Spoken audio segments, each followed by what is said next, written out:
장난감 소유욕을 가진 아이들에 대해서 말씀을 드릴 텐데요. 실제로 우리나라 서울에 있는 몇몇 서울시에서 제공하는 놀이터에서는 이제 장난감을 가지고 들어가지 못하는 경우들이 있다고 합니다. 뭐냐면은 공에 집착해 있는 아이들, 장난감에 집착해 있는 아이들이 있으면은 그 공 때문에, 장난감 때문에 싸움이 일어나기 때문에 실제로는 이제 그걸 갖고 들어가도 놀지를 못해요. 자, 그렇다면은 우리 아이들은 사실은 리드줄을 풀어놓고 놀 수 있는 공간이 굉장히 우리나라 서울 같은 경우 굉장히 제한적이에요. 뭐 안 해봤자 뭐 4군데? 이 정도 되는데, 그러면은 우리 아이들이 걱정 없이 그냥 마음껏 장난감 공익놀이를 할 수 있는 공간에 가서 놀려면은 어떤 뭐 돈을 내고 제가 운영하는 곳 이런 곳에 와서 놀아야 되는데, 저희도 마찬가지입니다. 일반 이렇게 유료로 하는 놀이터에서도 장난감 소유욕이 있거나 공에 대한 소유욕이 있는 아이들이 있으면은 저도 우리 이런 아이가 있기 때문에 공놀이는 좀 자제해 주세요, 하지 말아 주세요 라고 말씀을 부탁을 드립니다. 자, 이런 아이들은 왜 그럼 처음부터 장난감이나 공에 대한 집착이 생겼을까라는 생각을 하는데요. 한번 소유욕이나 집착이 생기기 시작하면 고치기가 어려워요.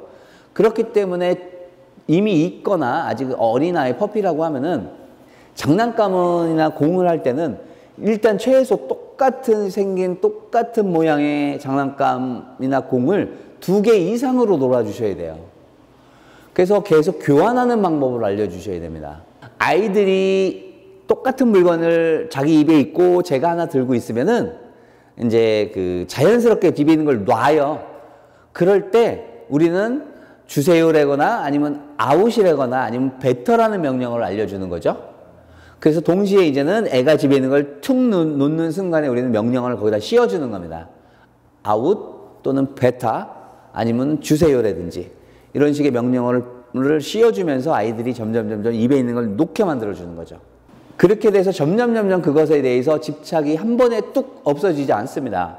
점점 내가 이것에 집착을 가질 필요가 없구나라는 것을 우리 강아지들이 느끼고, 그것이 이제 어느 정도 습관처럼 됐을 때 이제 우리 아이들이 이제 편안하게 이제 장난감이나 공을 가지고 놀 수 있게 되겠죠.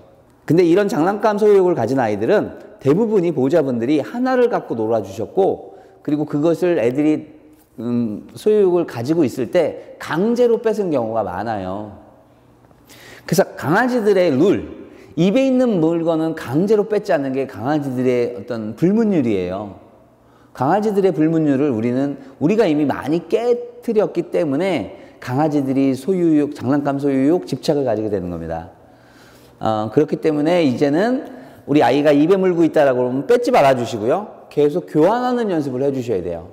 그리고 교환할 때는 반드시 똑같은 모양의 똑같은 장난감으로 교환을 반복적으로 지속적으로 해주시면은 우리 아이들의 장난감 소유욕, 집착들이 점점 없어질 겁니다.